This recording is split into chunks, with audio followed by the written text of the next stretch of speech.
The last thing I saw before I blacked out was a message carved into the wooden beam above the front door. 7 words. Deep, frantic gouges, like someone had used their fingernails. Whatever you do, do not stay. I thought it was a joke. I thought a lot of things that night that turned out to be catastrophically wrong. But let me tell you how I ended up standing in that doorway, key in hand, suitcase at my feet, reading those words and laughing. Because by the time you understand why I stopped laughing, you'll never look at an empty house the same way again. It started with an inheritance, not a romantic one. No distant wealthy uncle, no mysterious letter sealed in wax. Just a phone call from a lawyer named Gerald Fitch, who spoke in the flat, procedural tone of a man who delivered bad news so often it had stopped feeling like news at all. My grandmother, Edna Marsh, had died. I hadn't seen her in 11 years. We weren't close. She was the kind of woman who sent birthday cards with the wrong name on them and called my mother the divorce instead of by her actual name. But she had left me something. Her house. A property in Harlow Creek, a town I had never heard of, in a county I couldn't have pointed to on a map. Gerald Fitch read off the address in the same tone he might use to read a grocery list.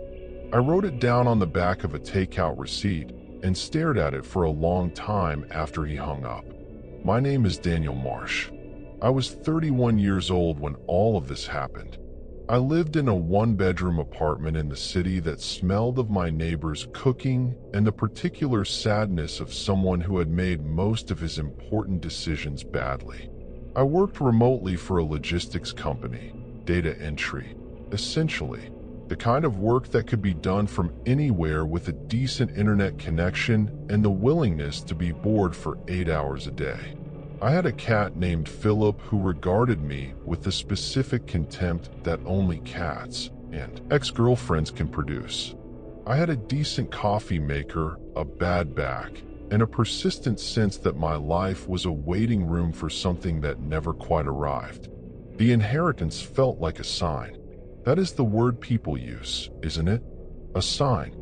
As if the universe occasionally shuffles its deck and deals you something that might change the trajectory of your unremarkable Tuesday. A house. An actual house. Mine. Free and clear.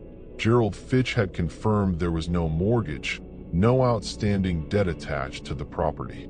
My grandmother had apparently owned it outright for decades.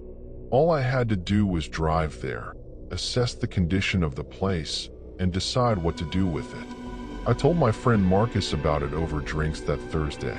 Marcus was the kind of person who responded to every piece of information with the same measured, practical skepticism that I found either reassuring or maddening depending on my mood. He stirred his beer slowly and looked at me across the table with his brow slightly furrowed. "So you've never been there," he said. "Not once." "Never," I said. I didn't even know she had a house outside the city. "And you're going to just go up there alone? What else would I do?" "Bring someone," Marcus said. "I don't know. It's weird. A dead woman's house in a town you've never heard of. It's weird, Daniel." "Everything is weird if you describe it like that," I said. Marcus tapped his finger on the table twice, the way he always did when he was deciding whether to push a point or let it go. "Just be careful," he finally said, with the kind of measured weight that I dismissed entirely at the time. Old houses have a way of getting under your skin. I drove up on a Friday morning. It was early October, that brief window when the light turns golden and melancholic and the trees begin their slow annual undressing. The drive took 3 hours and 40 minutes.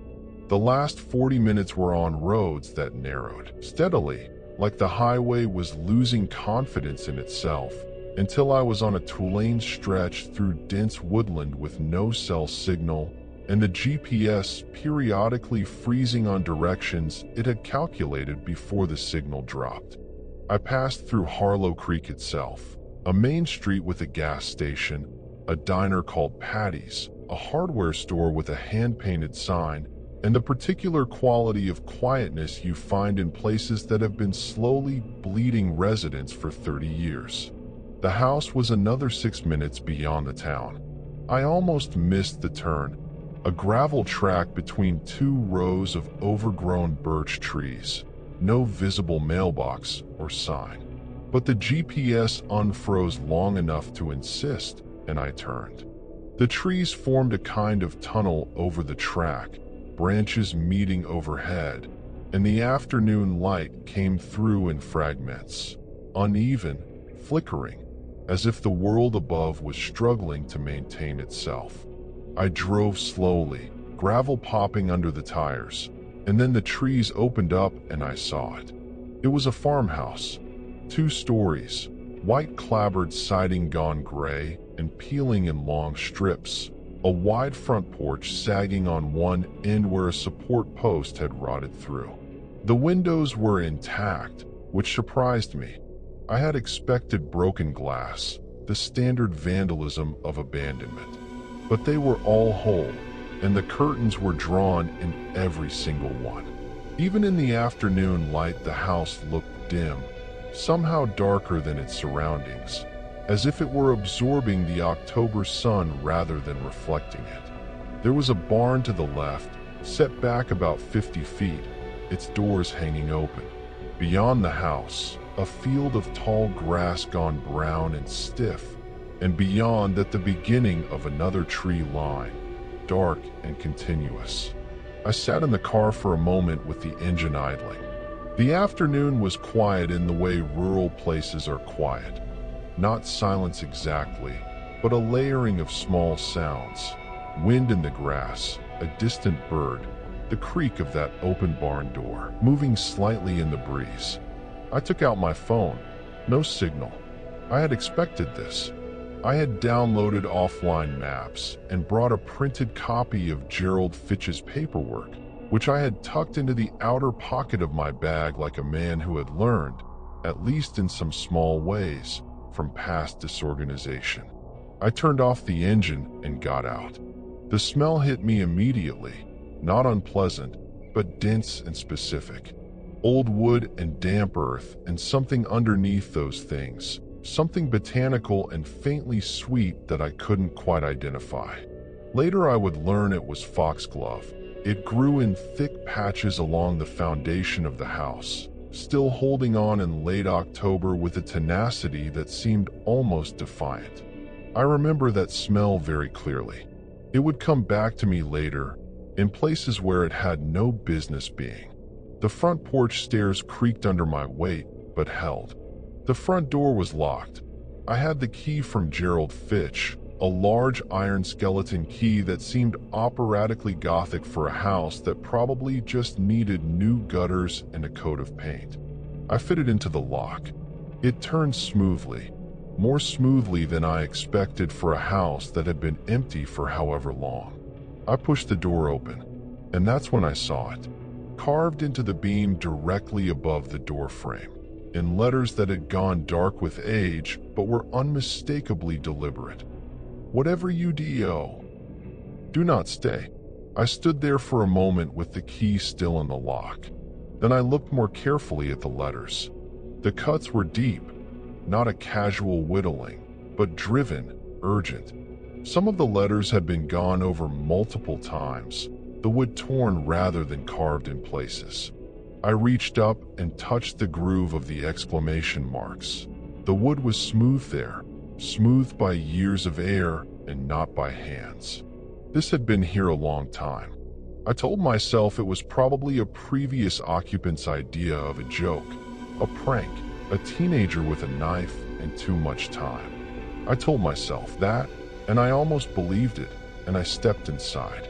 The interior smelled of dust and old paper and something else, something metallic and faint, at the very edge of perception, like a copper pipe sweating in a humid room.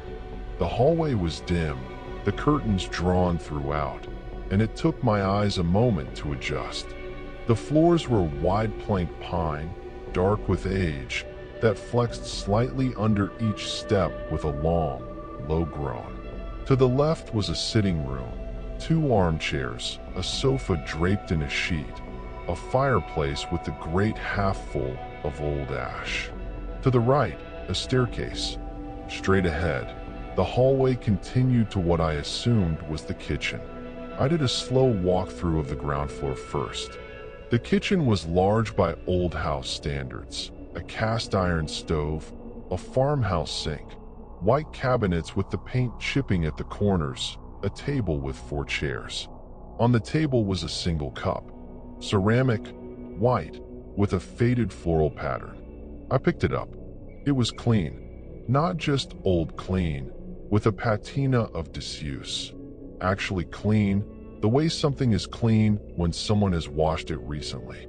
I set it down carefully and looked at the chair it sat nearest to. The dust on the floor was undisturbed. I looked at the chair from a different angle and noticed that the dust on the seat of that particular chair was lighter than on the others. I was probably imagining it. I told myself I was imagining it, and I moved on. Upstairs there were 3 bedrooms and a bathroom. The master bedroom was my grandmother's. I recognized some of her things, a particular style of ceramic figurine she had collected, a dressing table mirror with a crack running diagonally across one corner that I had a dim childhood memory of. The other 2 bedrooms were empty. One of them had a mattress on the floor, no frame, no bedding, pushed into the corner. That was all. The walls in that room were bare except for one thing. Above the mattress, someone had written in pencil, in very small, very neat handwriting, a column of numbers. Dates. I leaned close and read them. They were spread across roughly 40 years, starting in the late 70s, the most recent one just 3 years ago.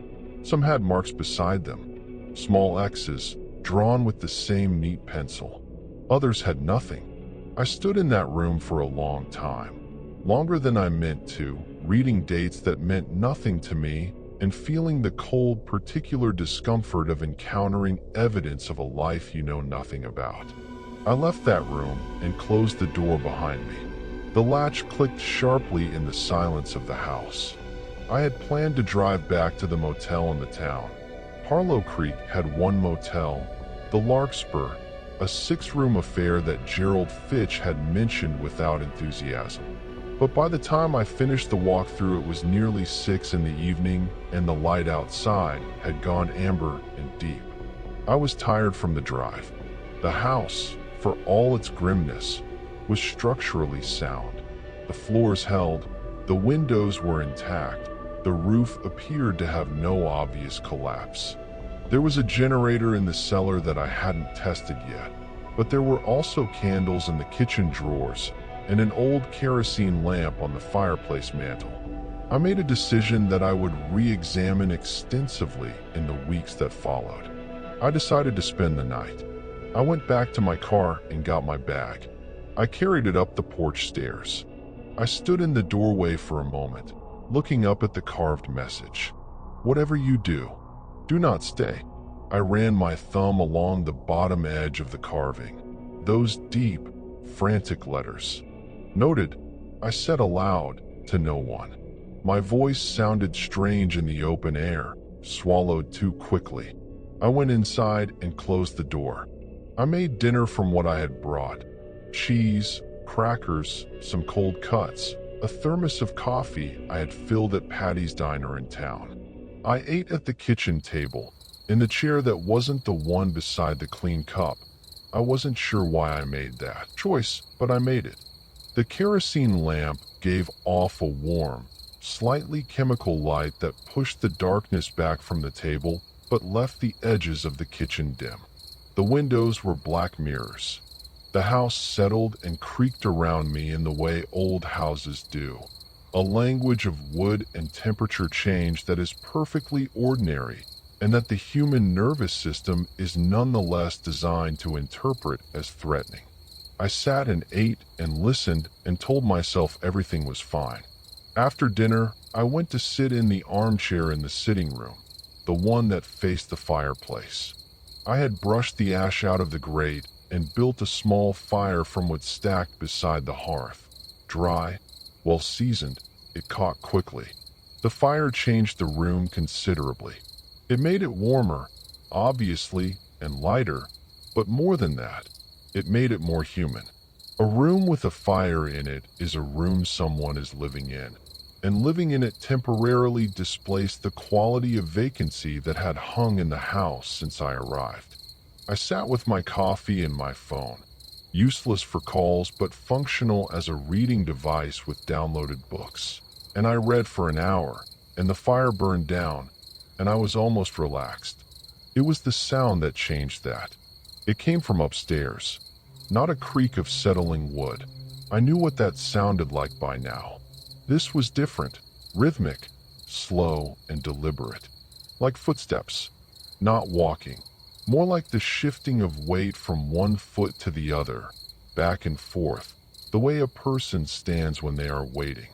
It came from directly overhead, from the room with the mattress on the floor. I sat very still. The fire had burned to coals, and the room had dimmed. I looked at the ceiling. The sound continued, slow, rhythmic, patient. Shift, shift, shift. I told myself it was an animal, a raccoon, a bird that had gotten in through some gap I hadn't noticed. I told myself the acoustics of old houses were deceptive. That sounds traveled strangely through old wood. I told myself these things with the part of my brain that manages ordinary life, the part that schedules dentist appointments and remembers to buy milk. The other part, the older part, the part that sits at the base of the skull and predates dentist appointments by about 100,000 years. That part was already cold and still and very, very attentive. I stood up from the armchair. The floor creaked under me, and the sound upstairs stopped instantly. Not gradually, not the way an animal startles and scrambles. It stopped as if whatever was making it had heard me and chosen to stop. The silence that followed was the loudest silence I have ever experienced.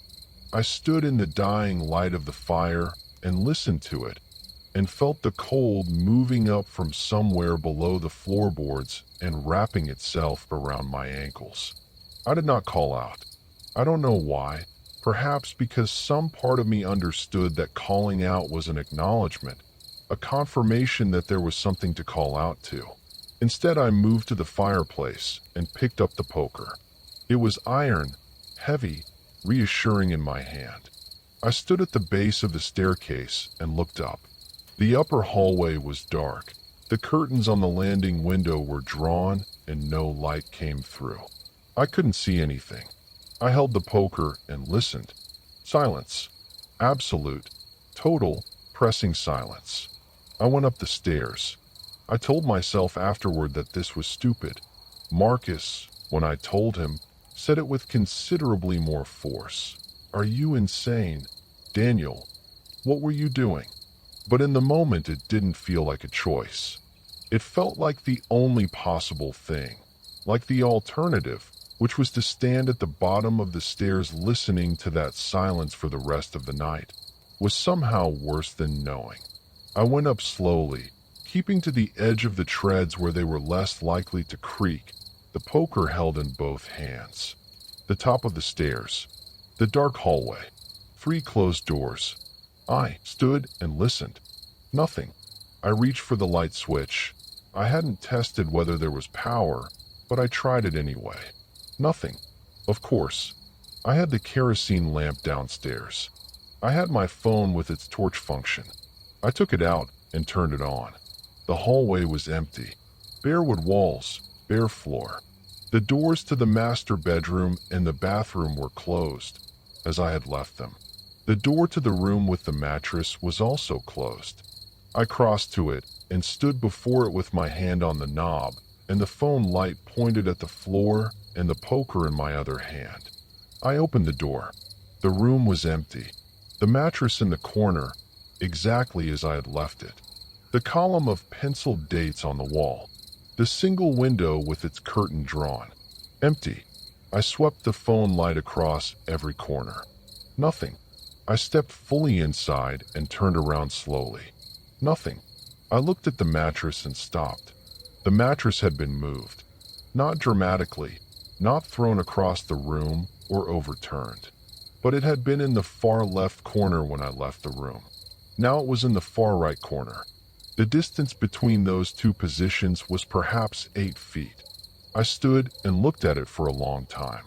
The dust on the floor showed a faint drag mark, a smear in the gray film, connecting approximately where it had been to where it was now. I looked at the window. Locked. I looked at the wall where the column of dates was. I looked at the dates again, and this time, standing in the room alone with my phone light, I noticed something I had missed before. The most recent date, 3 years ago, had no X beside it. But there was something beside it. A small drawing. Very small, done in the same neat pencil. I leaned very close. It was a figure. A person, stick simple, standing upright. And around the figure, drawn in careful, repeated lines, was a shape. A house. The person was inside the house. And at the bottom of the drawing, in letters so small I nearly missed them entirely, IT stays with the house. My phone light flickered. Once. Twice. Then it went out entirely. Battery, I told myself, though I had charged it fully that morning. I stood in the dark room in the darkness and felt the cold again. Not the ambient cold of an unheated house in October, but that other cold, directional, purposeful, the cold of something looking at you from a distance of less than 3 feet. I turned and walked out of that room. I did not run. I want to be clear about that. I walked, steadily, out of the room and down the hallway and down the stairs, because I understood in some wordless and unambiguous way that running would change something. That the moment between not running and running was a threshold I could not uncross. I walked down to the kitchen and put the poker on the table and picked up my bag. I did not take anything else. I did not go back for the kerosene lamp. I walked down the hallway to the front door and I opened it, and the cold night air hit my face, and I stepped onto the porch. The car was there, 20 feet away in the gravel drive. I walked to it, steady, unlocked it, got in, started the engine. The headlights came on and flooded the front of the house. And in that sudden wash of light through the windshield, I could see the front door still standing open and the hallway beyond it. And at the far end of the hallway, at the kitchen doorway, just at the edge of the headlight reach, there was a shape. Still, just standing. The headlights made it a silhouette. No features, just a shape with the proportions of a person, slightly too tall, standing very still. As I watched, it moved. Not toward me. It stepped backward, slowly, deliberately, and the kitchen darkness swallowed it. I drove. I drove the gravel track back to the road, and I didn't stop at the highway. I didn't stop at the edge of town.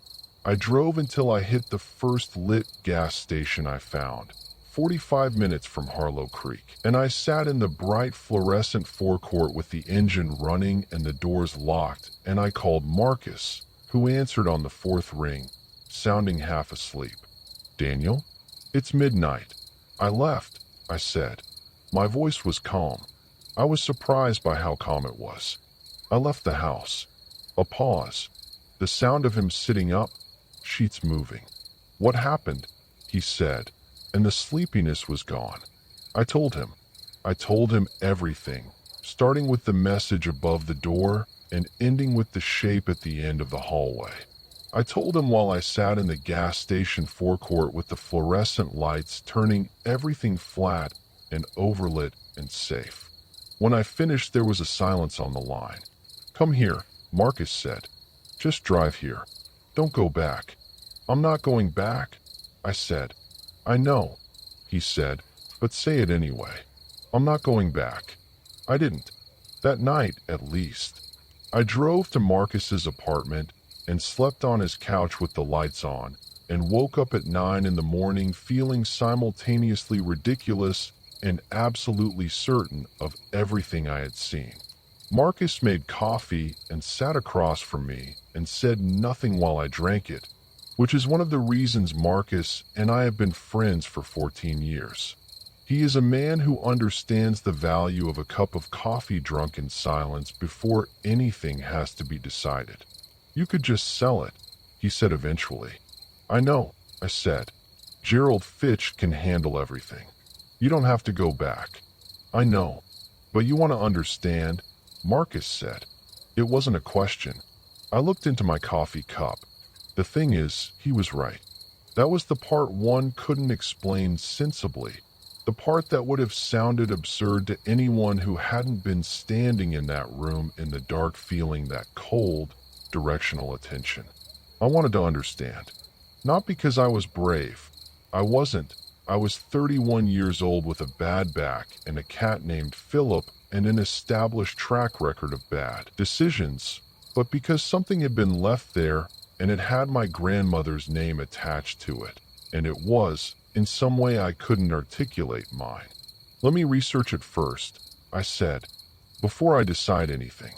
Let me find out about the house." Marcus agreed to this with the measured pragmatism that was his defining characteristic. He set his laptop on the kitchen table and pushed it toward me. I spent 3 days at Marcus's apartment researching Edna Marsh and Harlow Creek and the property on the gravel track between the birch trees. What I found arrived in fragments, partial, often contradictory, assembled from property records and local newspaper archives, and a genealogy website my mother had set up years ago that she'd never told me about. The house had been in the Marsh family since 1954. Before that, it had belonged to a family named Aldrin, who had lived in it from approximately 1923 until 1953, when they sold it to my grandfather, Robert Marsh, who was then newly married to Edna. There had been other owners before the Aldrins, going back as far as the property records went, the late 1800s. The house was old. This was not surprising. What was surprising was what I found in the local newspaper archive, a digitized collection maintained by the Harlow Creek Historical Society, which appeared to be operated by a single dedicated volunteer who had scanned roughly 60 years of the Harlow Creek Courier onto a website that looked like it had been built in 2003 and not updated since. I went through it methodically. The name Marsh appeared in a handful of places. A mention of my grandfather joining the town council in 1961, my grandmother at a church bake sale in 1978, a brief notice of a property dispute in 1989 that appeared to have been resolved. And then, in a 1991 edition, a small article. Not front page. Barely noteworthy in the context of the paper's usual coverage of town meetings and county fairs. A woman had been found on the road outside town, disoriented and confused, in the early hours of a November morning. She had been taken to the county hospital. She was described as a visitor, a relative of the Marsh family. The article did not name her. It said she had been attempting to leave the area, and that she was physically unharmed but significantly distressed. It did not elaborate. It was 3 paragraphs long and ended with a note that the woman had recovered and been returned to her family. I stared at that article for a long time. Then I went back further and found 3 similar articles. 1979, 1967, 1958, different people, always described vaguely, always connected to the property by some oblique reference. A visiting relative, a surveyor, a family friend who had been staying at the farm. Always found on the road. Always in the early hours. Always described as distressed but physically unharmed. And in each article, the same phrase, slightly different each time, but carrying the same essential meaning. They had been trying to leave. I sat back from the laptop. Marcus came over with more coffee and looked at the screen. Huh, he said. Yeah, I said. How many is that? 4. That I can find. And all of them found on the road. All of them trying to get out. Marcus set the coffee down slowly and looked at the screen with his arms crossed. Daniel, he said. I know, I said. You're not going back. I didn't answer immediately, which was, in itself, an answer. Daniel, I need to talk to someone who knows the house, I said. Someone who was actually there. Someone who knew my grandmother. The genealogy website my mother had set up, despite its apparent uselessness as a communication tool, contained something I hadn't noticed before, a list of family contacts. Names and approximate ages and a field for relationship. Most of them I didn't recognize, but one name appeared beside the notation witness in my grandmother's section, and that name had an email address attached to it. The name was Helen Corby, aged 73, according to the site. I had no idea who she was. I sent her an email explaining who I was and what I was trying to find out, and I expected nothing. People don't respond to cold emails from strangers, especially strangers asking about properties connected to recently deceased family members. I expected nothing, and I was wrong. Helen Corby replied the same evening. Her email was 2 sentences long. I've been waiting for someone from your family to get in touch for 30 years. Call me tonight. Here is my number. I called her. She picked up on the second ring and said, without preamble, "You've been to the house." "Yes," I said. "You stayed the night." I tried to. I left. A long exhale on the other end. The sound of someone releasing something they had been holding for a very long time. "Good," she said. "You did the right thing. Now let me tell you about your grandmother." Helen Corby had been Edna Marsh's closest friend for nearly 40 years, from the time they met at a church group in Harlow Creek in 1962 until the late 1990s, when their friendship had fractured. She spoke about my grandmother with the particular mix of grief and anger that only very old, very deep friendships can generate, the kind where the love and the wound have been growing in the same soil so long you can't separate their roots. Edna Marsh, according to Helen, had known about the house from the beginning, had known, in Helen's phrasing, that it had a history. She had married Robert Marsh knowing he owned the property, knowing that a previous occupant, an old man named Paul Aldrin, had refused to sell it for 20 years while something happened inside it that Paul would never fully describe. Helen knew this because Robert had told her, after too many drinks at a county fair, he'd said something about the house that Helen had not forgotten in 60 years. "It keeps a record," Helen quoted to me. Her voice was even, careful. That's what Robert said. He said Paul Aldrin told him that before the sale. The house keeps a record. He never said of what. He said it like that was supposed to be enough information. Like if you understood what that meant, you'd understand everything. And did you? I asked. I think so, Helen said, eventually. She told me about the dates on the wall. She knew about them before I described them. She had been in that room once, in 1975, when she and my grandmother had gone through the house together doing what Edna called a seasonal check.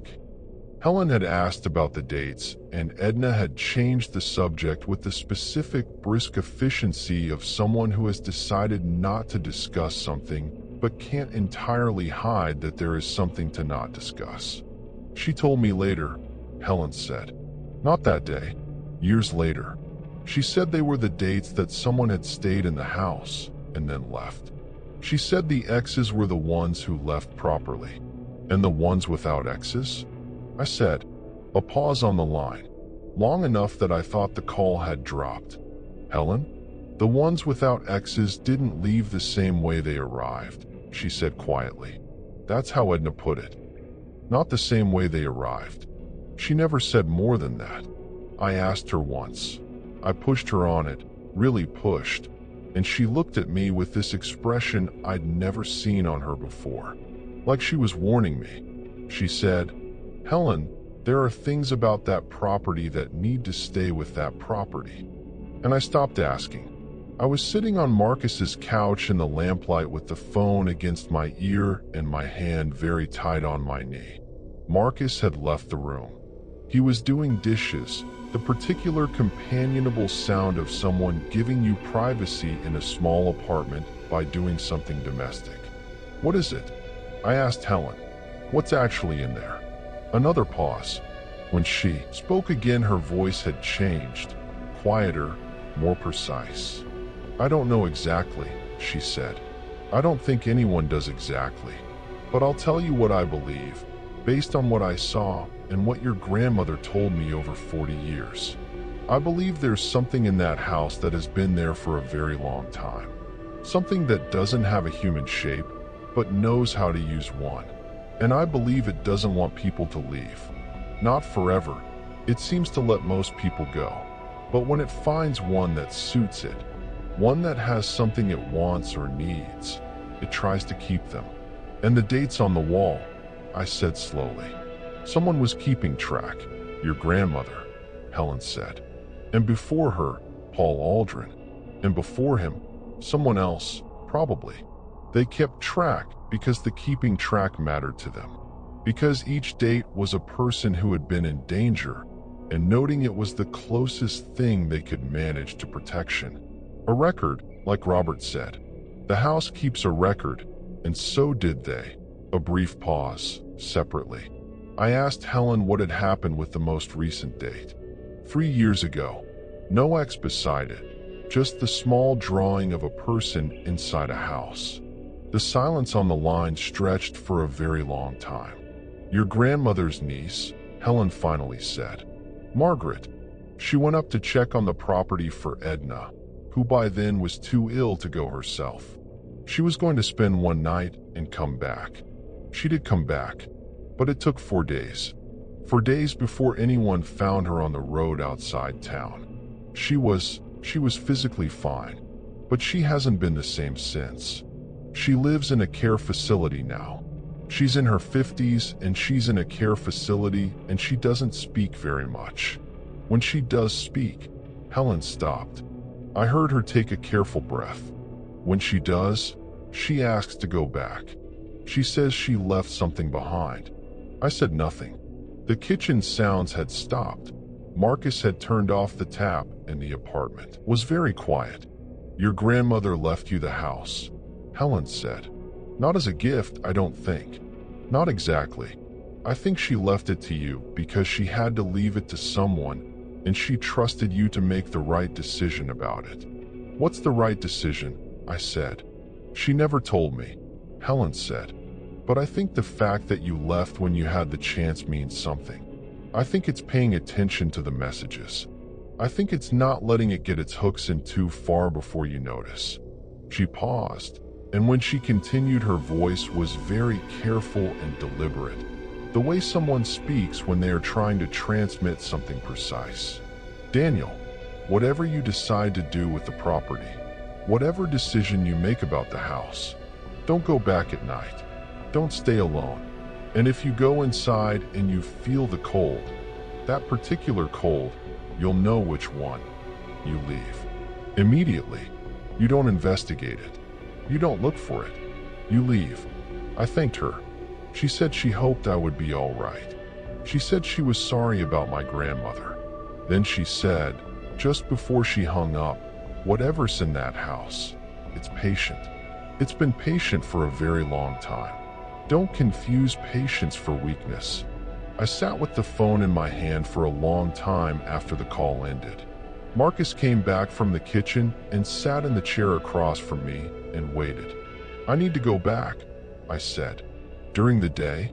With you?" "Of course you do," Marcus said. He didn't even sigh. We went back on a Wednesday. Mid-morning, clear October daylight. Marcus's car and mine both parked on the gravel. 2 of us, in the full brightness of noon. The house looked the same, gray and sagging, curtains drawn, the porch tilting. We stood on the gravel and Marcus looked up at the facade with his arms crossed and his expression carefully neutral. "Okay," he said. "I see it." "See what?" "What you mean," he said. "It just looks wrong. In a way that's hard to pin down, like it's trying to look like a house." I thought that was an unusually precise way to put it, but I didn't say so. We went up the porch steps, and I reached for the door, and Marcus put his hand on my arm. "The carving," he said, reading the words above the door. "I mentioned it. You mentioned it. Seeing it is different." He read it again, quietly, to himself, and his hand tightened slightly on my arm before he let go. "All right. We go in, we find what we came for, and we leave." "Yes, yes," I said. We had come for the documentation, whatever personal papers my grandmother had kept in the house that might illuminate what I'd found and what Helen had told me. I had also brought a good flashlight, 2 sets of spare batteries, and Marcus had insisted on a rope tied to both of our wrists. He said it as a joke, but he had actually brought a rope, a thin nylon hiking line. And when I looked at it, he shrugged and said, "Humor me." I humored him. The ground floor was exactly as I had left it, the clean cup on the table, the kerosene lamp still on the mantel where I'd left it, the fire grate with its old ash. We moved quickly and purposefully, the way people do when they're trying not to give themselves time to be afraid. My grandmother's bedroom first. The dressing table had 3 drawers, which I went through systematically. Old letters, most of them practical. Receipts. A small notebook with addresses in it. And at the back of the bottom drawer, in a manila envelope sealed with a strip of tape that had gone yellow and brittle with age, a document. I took it out carefully. It was handwritten, 12 pages, dense and careful, dated 1987. My grandmother's handwriting. I recognized it from birthday cards.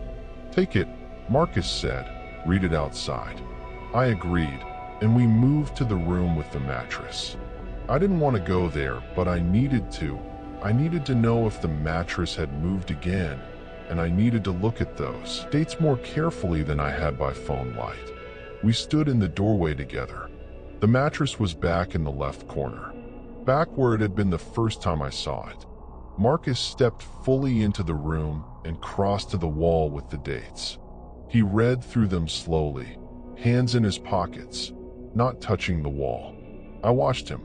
He had a particular quality of stillness when something disturbed him. His face went very even, like a pond in no wind. "The drawing," he said, "at the bottom. I know. It stays with the house," Marcus said aloud. He turned to look at me. "What do you think that means? The thing stays with the house," or he stopped. "Or the person does," I finished. We looked at each other across the small room with its mattress and its column of dates and its small, precise drawing of a person in a house. Then Marcus said quietly, "Daniel." "What?" "The mattress," he said slowly, "was in the left corner when we came in." "Yes, it's in the right corner now." I looked. He was right. In the 4 minutes we had been standing in the room, in the full light of midday, with both of us present and facing the wall, the mattress had moved, 8 feet across the floor, without a sound. I had not looked at it directly in perhaps 2 minutes. Marcus had been reading the wall, and in that gap, that small, ordinary gap of human inattention, it had moved. We both stared at it. The dust on the floor showed the fresh drag mark, new, raw, the gray film disturbed. Neither of us spoke for a moment. Then Marcus said, very quietly and very evenly, "We're leaving. Right now? Not in a minute. Now." We left. We walked down the hallway, down the stairs, across the ground floor, out the front door. We did not run. We walked with the steady, deliberate pace of 2 people who are choosing not to run and both know it. We crossed the porch, down the stairs, across the gravel, into our cars. I had the envelope from my grandmother's drawer in my hand. I hadn't remembered picking it up when we left the room, but it was in my hand. We drove out of the birch tree tunnel and onto the road, and we kept going until we reached Patty's Diner in town. And we ordered coffee, and we sat across from each other at a window table in the thin October sunlight, and Marcus drank his coffee with both hands wrapped around the mug, and neither of us said anything for quite a long time. "Okay," Marcus said eventually. "Okay," I said. "So we're not going back again." "We're not going back?" I said. I meant it more completely than I had meant it the first time. I read my grandmother's document that afternoon at the diner table while Marcus quietly ordered us both lunch. 12 handwritten pages in her careful, precise hand, written in 1987, which would have been when she was in her early 70s. It was not quite a journal entry and not quite a letter. It was addressed to no one in particular, which felt like its own kind of courage. I'll tell you what it said in summary, because transcribing all of it would take more time than is useful, and some of it was written in the shorthand of a person who has lived with something for so long they've stopped explaining the basic premise. She had moved into the house with my grandfather in 1954. For the first several years, she said, everything was ordinary. She used that word specifically, ordinary. Then, in the winter of 1959, a cousin of my grandfather's came to stay, a young man named Thomas who was between jobs and needed somewhere to be for a few weeks. Thomas stayed for 3 nights. On the 4th morning he was gone, not at breakfast, not anywhere in the house, his car still in the drive. They found him that evening on the road into town, walking without shoes in the snow, unable to say where he was going or how long he had been walking. He recovered physically within days. Mentally, my grandmother wrote, he was never quite the same Thomas. He didn't discuss it. He didn't come back. She had spoken to Paul Aldrin before the old man died, had asked him directly what he knew about the house. He had been reluctant, but eventually he said something that my grandmother quoted in full. She had clearly memorized it because it meant so much to her. She wrote, Paul said, it's old, older than the house. The house is just where it lives now. It latches on to something in certain people. He couldn't say what.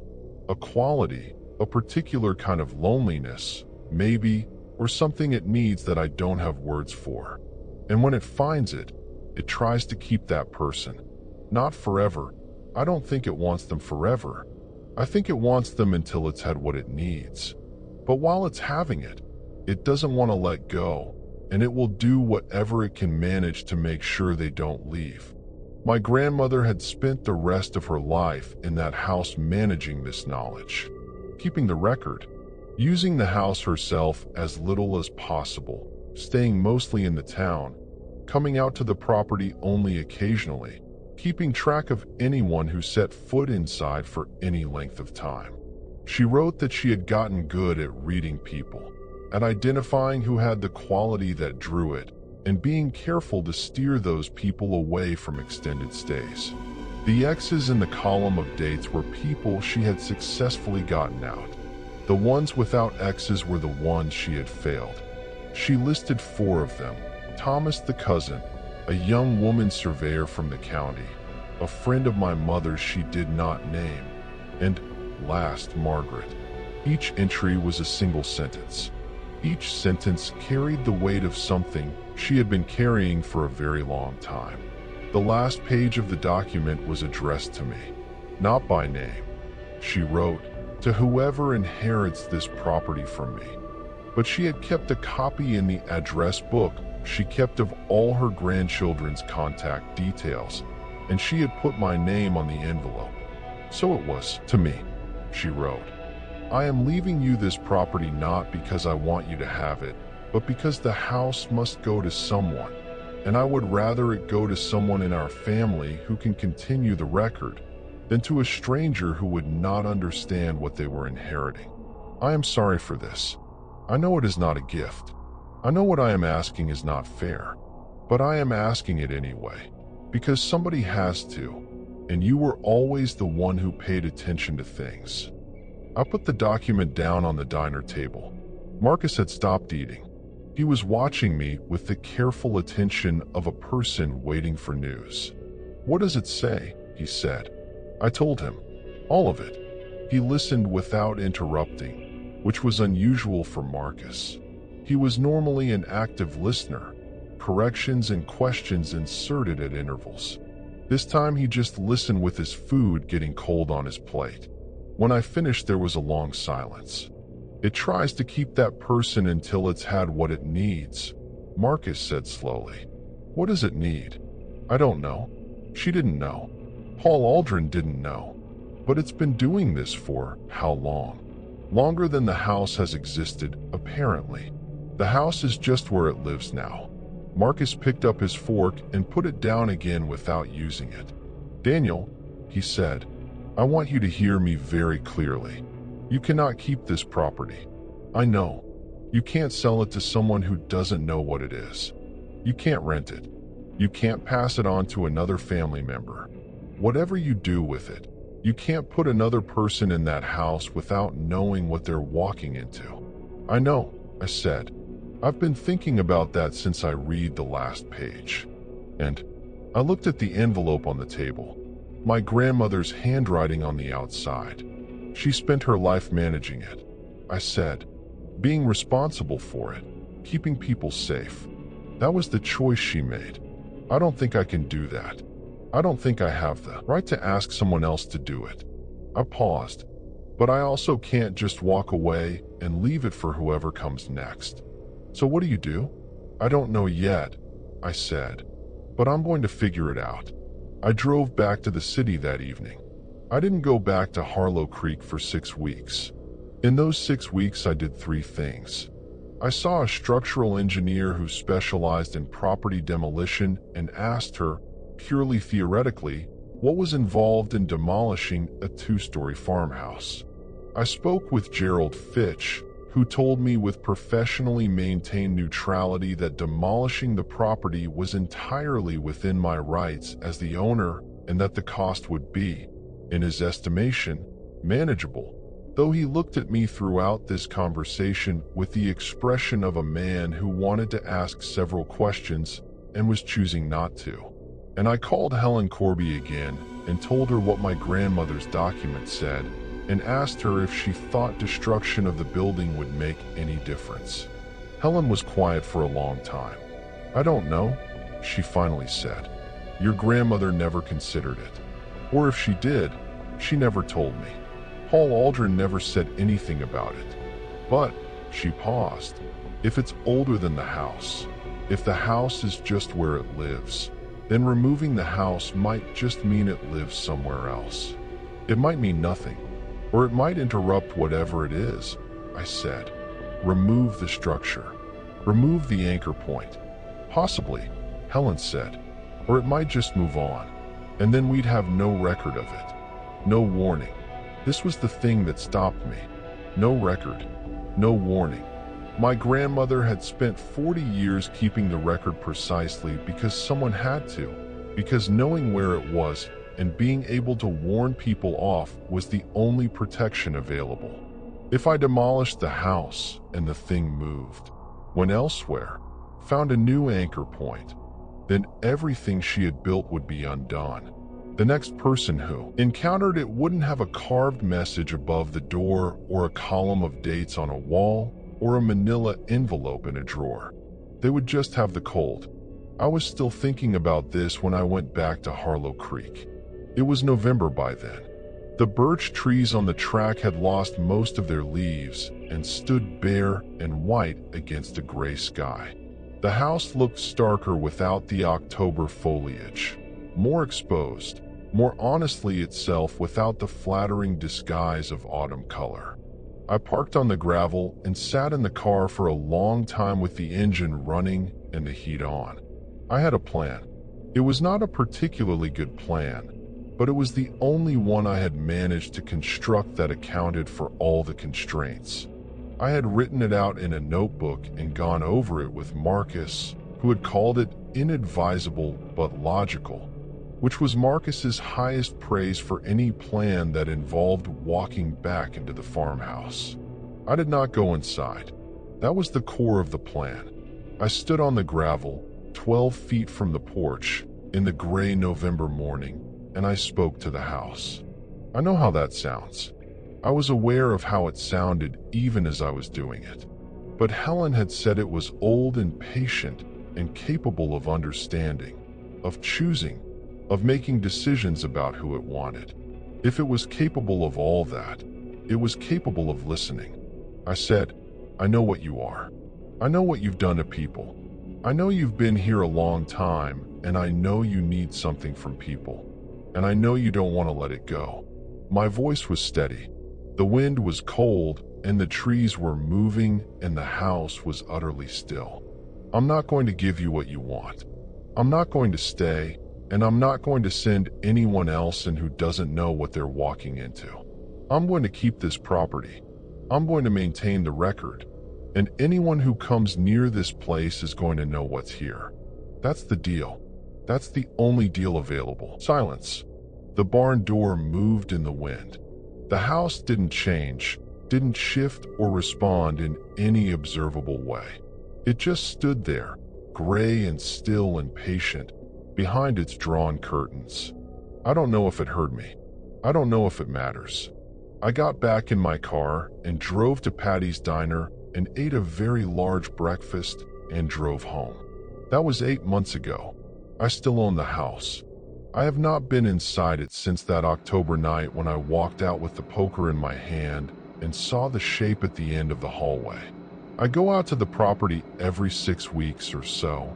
I stand in the driveway and I check that the structure is intact and that no one has been in it, and then I leave. The record is still on the wall. My grandmother's document is in a fireproof safe in my apartment. Gerald Fitch has a copy with instructions. If anything happens to me, the property is to pass to Marcus, along with a full account of everything I know. Marcus has read the account. He said, I hate this, but okay. Philip the cat has started sitting at the window in the evenings with the particular fixed attention cats direct at things that aren't there. I tell myself it's nothing. I tell myself this every evening when I see him doing it. I have not told my mother about any of this. She would ask questions I couldn't answer and suggest solutions I can't implement. And at the end of it, she would say something brisk and practical that would make me feel better for about 20 minutes before the weight of it settled back down. Some things you carry alone. Not forever, but for now. Helen Corby emails me occasionally. Short emails, a check-in, a question about the property, a piece of information she's remembered about something my grandmother said. 2 weeks ago, she sent one that simply said, I found an old letter from Paul Aldrin that I think you should read. It mentions the house before your grandfather bought it. I think it mentions you. I wrote back the same day, asking what she meant. She hasn't replied yet. I check my inbox more often than I used to. The carved message above the door is still there. I think about it sometimes. Those deep, urgent letters. Someone who had been in that house and understood what they were in the presence of, and had only enough time or clarity or control to leave 7 words. Whatever you do, do not stay. I used to think of it as a warning that had failed, that had been there and had not stopped the next person and the person after that from staying anyway. But I think about it differently now. I think about it as the thing it actually was. A person fighting for control of their own hands long enough to say something, to leave something, to make the record larger by exactly 7 words. A person who paid attention. I like to think it made a difference. I like to think that in some small way, it made a difference to me, standing in that doorway with my suitcase and my ignorance and my inappropriate willingness to find the whole thing amusing.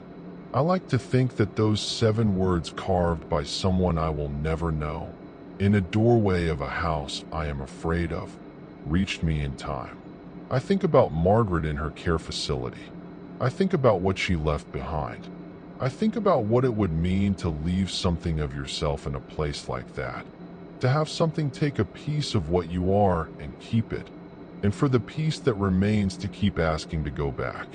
To not even know, fully, what it's asking for.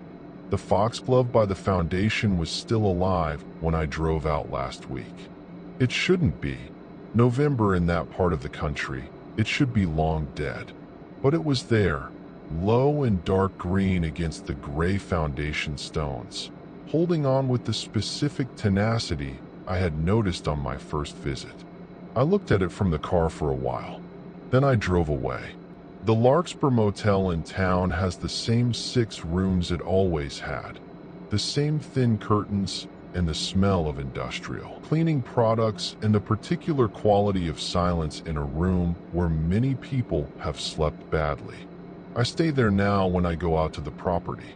Room 4, which faces away from the direction of the farm. The owner, a quiet man in his 60s named Bill, has stopped asking why I keep coming back to check on the property without ever going in. He gives me the same room without being asked and leaves a thermos of coffee outside the door in the morning and doesn't pursue a conversation. Last visit, as I was checking out, he said, not looking at me, sorting keys behind the counter, "You're careful about that place." "I try to be," I said. "Your grandmother was careful too," he said, still not looking up. "She came in here sometimes. Had coffee. Never said much." He put a key on its hook with a small, deliberate click. She seemed tired.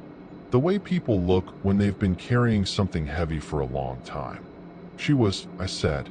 "You seem like that too," he said, and looked up at me then, level and direct. "Hope you put it down before it gets heavier." I thought about that on the drive home.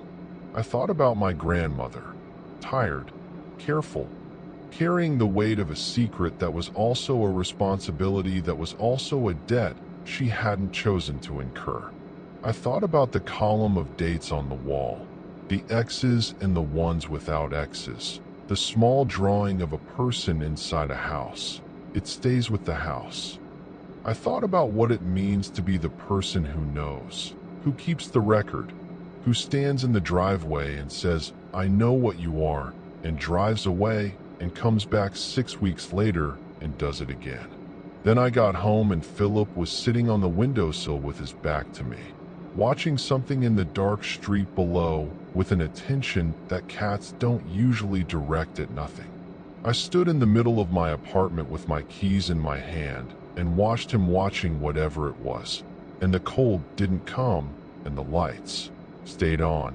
And after a while he turned around and regarded me with his standard expression of contemptuous indifference and jumped down from the sill and went to find his dinner. I let out a breath I hadn't known I was holding. I made coffee and sat at my kitchen table in the ordinary warmth of my ordinary apartment and thought about 7 words carved into a beam by someone who was paying attention. And I thought, "You're still here. You left when you had the chance, and you're still here, and the record is intact, and nobody else went in without knowing what was waiting. That has to count for something. I know it has to count for something." I drank the coffee and turned on the lights and fed Philip and decided it did. 3 weeks after that evening with Philip in the window, Helen Corby finally replied to my email. Her message was longer than usual. 5 full paragraphs in her neat, measured style, the kind of writing that tells you immediately the person grew up with books and took them seriously. She wrote that she had found the letter from Paul Aldrin in a box of her late husband's things, a correspondence he had apparently maintained with Aldrin for several years before Aldrin's death in 1971. She wrote that the letter was dated 1968, and that it referenced a much earlier event, something that had happened on the property in the winter of 1931, when Paul Aldrin was a young man newly arrived at the house and still, in his own words, trying to understand what I had gotten into. Helen included photographs of the letter. I opened them on my laptop at the kitchen table with coffee going cold beside me and read Paul Aldrin's handwriting, thin and spidery, the handwriting of a man who had learned to write with a fountain pen and never entirely trusted anything else. He wrote about a night in January 1931 when the temperature had dropped to 15 below and the pipes had frozen, and he had gone to the cellar to check the boiler. He had been in the house for 3 months by then. He had noticed the cold. He wrote, the directional cold, but had not yet connected it to anything specific. In the cellar that January night, he had found something scratched into the stone wall behind the boiler. Not carved deliberately like the message above the door, more like the marks a person makes when they are trying to stay awake, repetitive, compulsive, lines crossing other lines. He had held his lantern close and eventually resolved the marks into letters. A name, a date, and underneath the date, 3 words in an unsteady hand. I can hear it. The name was not one he recognized. The date was 1887. Paul Aldrin had been the first person to read those words in 44 years. He had stood in the cellar with the boiler ticking and the cold pressing in from every direction, and he had understood, in the way you understand things that you have been slowly circling for weeks, that whatever was in the house had been here long before him and would be here long after, and that the only meaningful response available to him was to pay attention, to stay careful, to keep the record growing, to make sure the next person had more warning than he'd had. Helen wrote that she had wondered, after reading the letter, whether to tell me about it. She wrote that she had decided to tell me because she thought it mattered, that knowing the length of the record, the depth of it, the number of people across so many decades who had stood in that house, or in that cellar, or on that gravel driveway, and chosen to pay attention rather than look away, she thought knowing that was something. You are not doing this alone, she wrote. You are doing it with everyone who did it before you. That is what a record is for. I read that paragraph 3 times. Then I wrote back and asked her if she had the name from the cellar wall, the one from 1887. She wrote back an hour later with a single word, Hargreaves. Just a name, no first name given, just Hargreaves, scratched into a cellar wall 138 years ago by someone holding a lantern in a January cold and listening to something they couldn't name and adding their small mark to the record because they understood that the record mattered, even if they couldn't say exactly why, even if they never knew if anyone would ever read it. I added the name to my own notes. Hargreaves, 1887. I can hear it. It felt important to write it down somewhere new, to carry it forward, to make sure it wasn't stranded in a cellar in a farmhouse with the boiler and the dark. That's the thing about the record. It only works if someone keeps adding to it. If someone takes what the last person left and carries it one step further, passes it to the next person in better condition than they received it. My grandmother understood this. Paul Aldrin understood it. Hargreaves, whoever they were, standing in the cellar in 1887 with a sharp edge and a cold hand, understood it in the most fundamental possible way. I am 32 now. My back is still bad. Philip remains contemptuous. I still work in logistics data entry, and I still live in an apartment that smells occasionally of my neighbor's cooking, though I have grown to find the smell more comforting than sad. I drive out to Harlow Creek every 6 weeks. I stand in the driveway. I check the structure. I don't go in. And then I drive back and I add a note to the file I keep. Date, condition, anything unusual, and I file it with the others.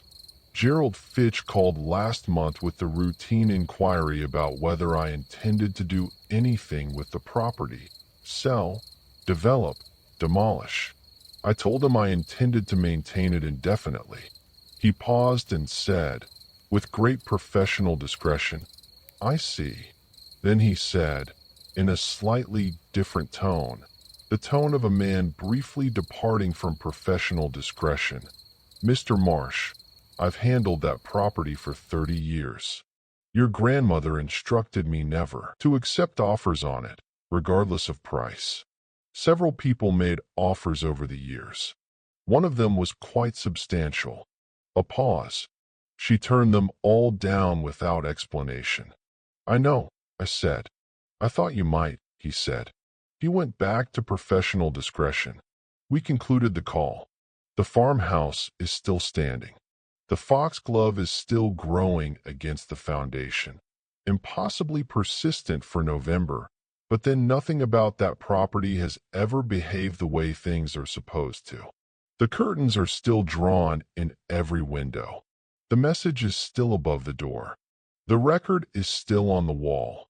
The dates and the X's and the ones without X's and the small careful drawing. And my grandmother's notes in the safe. And Paul Aldrin's letter photographed and filed.